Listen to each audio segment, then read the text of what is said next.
করতেছি হলো যে দুইটা যদি পাশাপাশি থাকে তাহলে কি ভয়েসটা কি আরও সুন্দর হয় কি না, নাকি একটাতে বেশি সুন্দর হয়? রাগ করলেন ভাই? দুইটা দিয়ে চেক করতেছি যে দুইটা দিয়ে কি ভয়েস ক্লিয়ার হয় নাকি একটা দিয়ে ভালো ক্লিয়ার হয়। আমার এই কথা শুনে রাগ করলেন? তাহলে কোন বিসমিল্লা। বিসমিল্লা বলা খারাপ না ভালো? মানে কি বিসমিল্লা বলা ভালো না খারাপ? আমি খারাপ কথা বললাম? খারাপ কথা বললাম? আপনি মুতলে শরীরটা ঝাঁকি মারে, কথা সত্য না মিথ্যা? রাগ করলেন?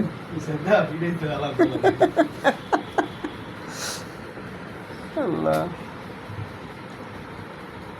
আপনার পিছনে পিছনে সবাই বাজ দেয়, সামনে সবাই ভালো জানে, কথাটা সত্য না? হ্যাঁ, রাগ করলেন?